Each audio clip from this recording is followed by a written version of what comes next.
Hey guys, I'm back and I'm here to talk Caribbean lit.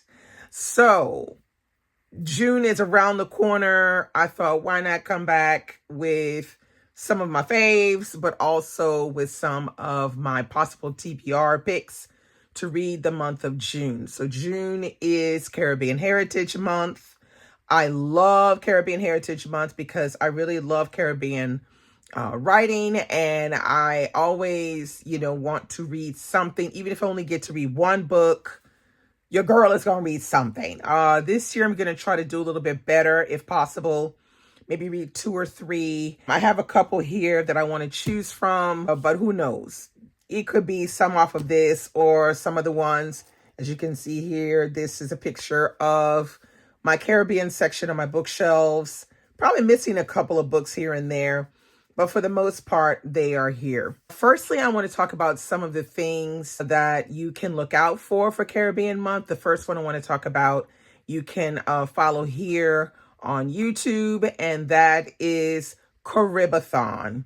So Caribathon is spearheaded by Karen from Runwright Reads and Peta from ComfyCozyUp. Highly recommend you follow these two ladies. They're both of Jamaican origin, and they do Caribathon every June. They have a group read, and they have some other activities, reading activities and things that you might want to check out. So definitely keep them on your roster for the month of June. Also, they are over on Instagram as well. Now, also on Instagram, we have Cindy, and she is called Book of Sins, and she is doing #Read Caribbean, which she does every June, where she focuses on Caribbean lit from all over. She usually has some kind of a photo challenge or something going on where people can post books on different themes from the Caribbean. So those are the things I think you should look out for. I always look forward particularly to Caribathon and to see what Karen and Peta are up to. I'm sure there will be some videos popping up very soon from those two ladies. So let's get started with some of my fave Caribbean books. So the first one we're going to start with is this one right here, which is Daughters of the Stone. And Daughters of the Stone is a book. It's of the 5 generations of an Afro-Puerto Rican family. And my God, this book is so powerful. The way it follows, it starts from slavery, and then it goes through the generations, through these 5 different women, and these 5 different women who hold a certain gift that is passed on to them in each generation. Each generation takes this gift and uses it in different ways. It is just the most, it's so powerful and such a woman's book. And I highly recommend, if you read this one and really like it, that you continue on with A Woman of Endurance, which is part 2. And this one is, you got to get your mind right, because this is not a light read, okay? I'm not even going to lie. It can be a little bit on the heavy side, but it's so well worth it. We do not get Afro-Puerto Rican books, okay? So these two really need to be on your bookshelf. Like, it is a must read. So that's my first recommendation. Okay, my second recommendation is Sweetheart by Alicia McKenzie. Alicia McKenzie is a Jamaican writer, and this is a very slim novel which covers a character called Sweetheart who has died, and we are seeing what the character of Sweetheart is like through her friends, acquaintances, and work colleagues. And let me tell you, it's done so well, because it gives you that sense of, what would people say about me, if I wasn't there anymore? Would they really appreciate me as a person, and and if not, what do they not appreciate? And it's kind of an interesting book because despite all of Sweetheart's bad points, she still is to a certain extent liked. But I highly recommend this one. It's a very interesting read. Alicia McKenzie's a wonderful writer. She really does come up with very interesting stories and very poignant commentary on life. Okay, the next book I have here is How the One-Armed Sister Sweeps Her House by Cherie Jones. This is a book from Cherie Jones, who's from Barbados. And, whoo, child, you got to get your mind right for this, okay? This is not a light one either. This is a book that explores the difficulty of life on the island of Barbados from, let's see, how many people? It's from two different main characters. And it is, it gives an aspect of the violence that can take place there, and how the dreams of a better life are something that are universal, and how this can affect the way that you go about living your life. How the One-Armed Sister Sweeps Her House is sort of like a little moralistic story that is told to young girls to keep them in line. That's all I'm going to say. But I highly, highly, highly recommend this. When we read this one in my book club online, Read So Lit, and we were shooketh. We were shooketh. We read this one and we found it, we were shooketh, okay? But the writing is fantastic. Cherie Jones is a lawyer, and I find it fascinating how a lot of Caribbean writers, they were lawyers, and they become writers. Good writing, good storytelling. Highly recommend this one. Okay, one of my other favorites is this one right here. Here Comes the Sun by Nicole Dennis Benn. Okay, now this is the first debut novel. This is a debut novel by Nicole Dennis Benn. And this one as well explores the island of Jamaica. And it follows an older sister and a younger sister. And we see how the older sister, like the kind of work that she has to do in order to benefit her family, her mother, and her younger sister. So basically the older sister pays for like her schooling and a lot of other little things that she needs. And we see the difficulty of that responsibility. We see also the relationship between tourists and Jamaicans on the island, and what that consists of, and the difficulty of that relationship. A very, very beautifully written book with lots of great images of light and dark throughout the book. Just beautifully written. Maybe a downfall on the ending of the book, but as a whole, this is like a 4.5 book. I highly recommend it. It's one of my favorites by Nicole Dennis Benn. I like this one even more than Patsy. Okay, the next one I have is this one right here. Is Pleasant View by Celeste Mohammed. And this is about the island of Trinidad and Tobago. And this is a short story collection, but these are linked short stories. Okay, I'm just going to say that because I know some people freak out, when you start showing a short story collection. They don't really like it. I'm not a real fan of short story collections either, but this one won me over hands down. Okay, writing in this is exceptional. Celeste Mohammed does a wonderful job of linking these stories of these different characters with very difficult situations happening. The opening story is quite interesting, but it's a little bit, you got to get your mind right. I'm not even gonna lie. You got to get your mind right on this one.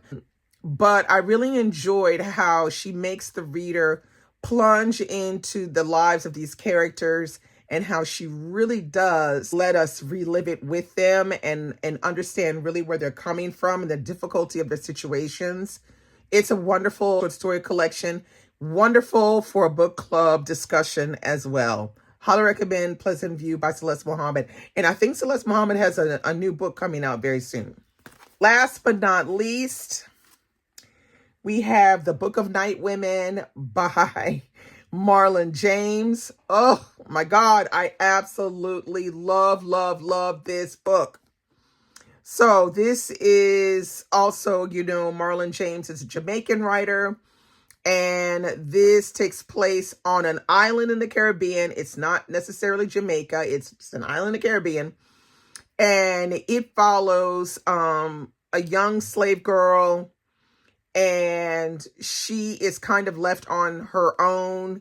And so she kind of gets taken care of and adopted by another woman on the plantation. And from there, we learn a lot more about the gifts of this character. Her name is Lilith, and Lilith got a mouth on her. Lilith got a mouth, okay?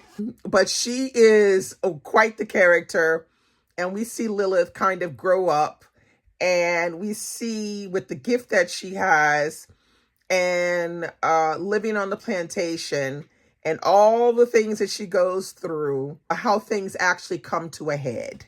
That's all I'm going to say. I don't want to give away too much for this one because I remember when I read this one, I so much loved it. I could not put it down. I really could not. I could not put it down so much that even when I would go on my daily walks, I needed to get the audio so I could continue reading the book because I didn't want to put it down, okay? I tell you, Marlon James killed it with this story. It is perfection. This is a perfect 5-star book. Really one not to miss. If you haven't read The Book of Night Women, what are you waiting for? I highly recommend you pick this one up if you haven't.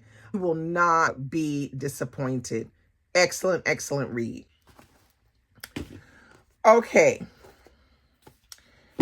Those are all of the books that I highly recommend that you check out, that are some of my great loves of Caribbean Lit. Now let's talk about some of the ones I want to read. All right, the first one that I know that I'm definitely reading next month for sure is When We Were Birds by Ayana Lloyd Banwo. Okay, let's see. Here she is right here. This is one that we will be reading in my Read So Lit book club, and this is a Trinidad and Tobago read. It says, Darwin is down on his luck, gravedigger, newly arrived in the city of Port Angeles to seek his fortune, young and beautiful and lost.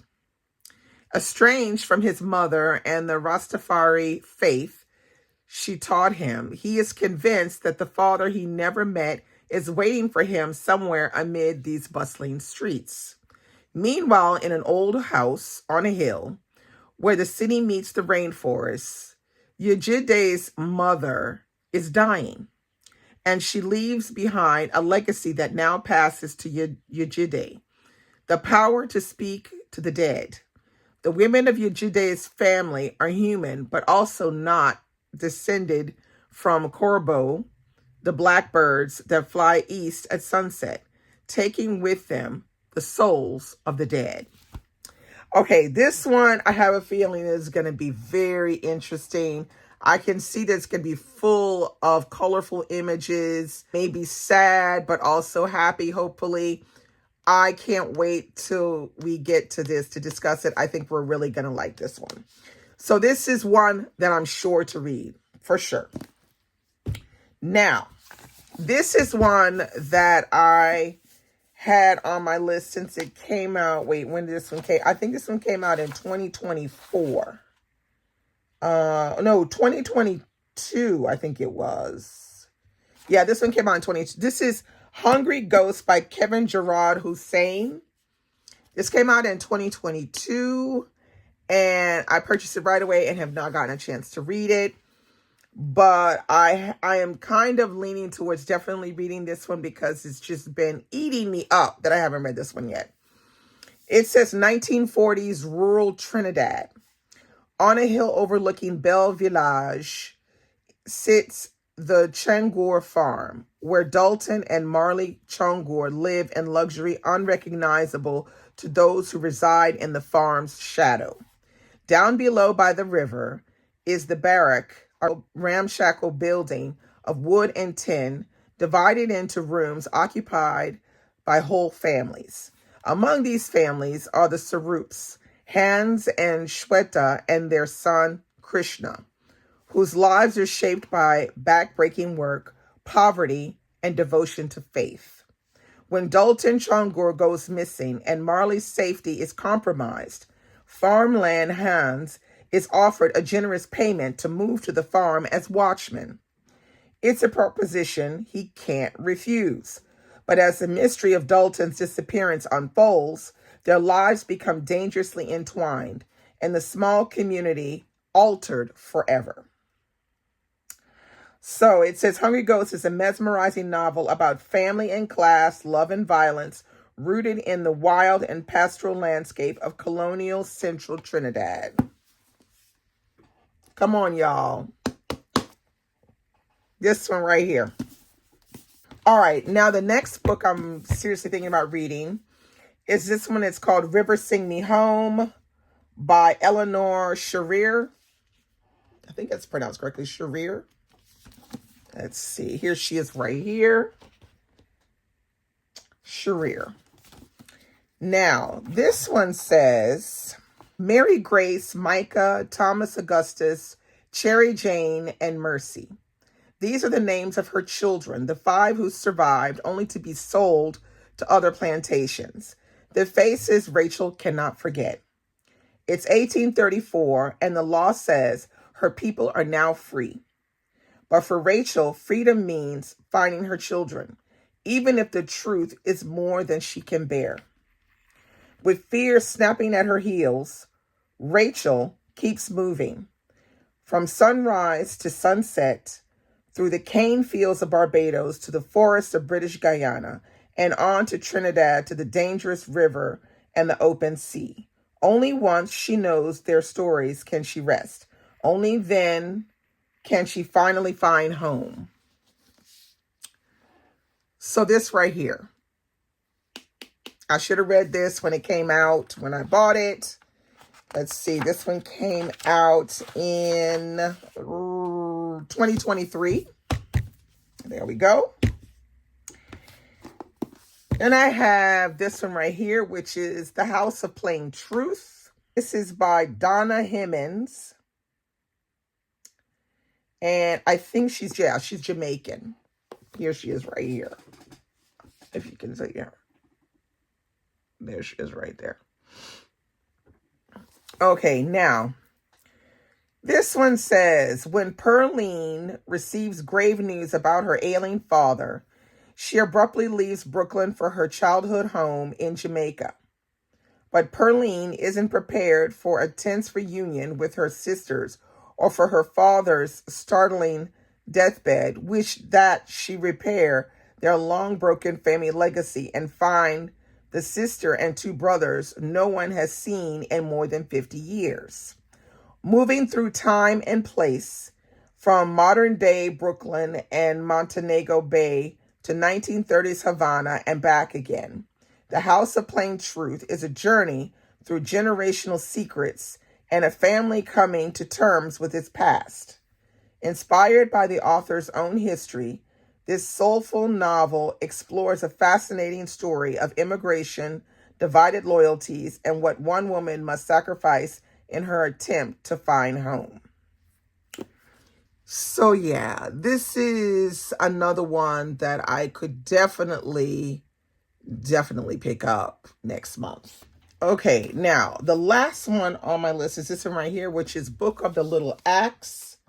And this is by Lauren Francis Sharma. Here she is right here. Okay, so this one is also Trinidad and Tobago.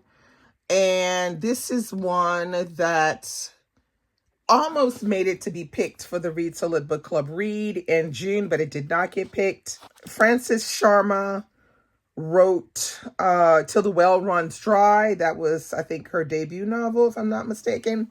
But it says for this one, it says, in 1796 in Spanish Trinidad, young Rosa Rendon, quietly but purposefully, rebels against the life others expect her to lead. Bright, competitive, and opinionated, Rosa sees no reason she should learn to cook and keep house, for it is obvious her talents lie in running the farm she alone views as her birthright. But when her homeland falls to British rule, it becomes increasingly unclear whether its free Black property owners, Rosa's family among them, will be allowed to keep their assets, their land, and ultimately their freedom. So yeah, this one, I feel like it's going to be very historical fiction, and I think we're going to do a little bit of moving around in this novel. We're not just going to stay in Trinidad. I think we might go maybe to the U.S. and some other places. So this is another one that I could possibly read. So this is the one for sure that I'll be reading. And these are the others that, who knows? Your girl might be reading 1 or 2 or 3 of these. I don't know. We're going to see. So that is all I have for you today about Caribbean Lit. I hope this video finds you well. Comment below and let me know if you're planning on reading any Caribbean Lit novels, and if so, which ones, or if you've read any of these that I talked about and what you thought about them. So I will see you very soon in another video. Thanks for watching. Bye-bye.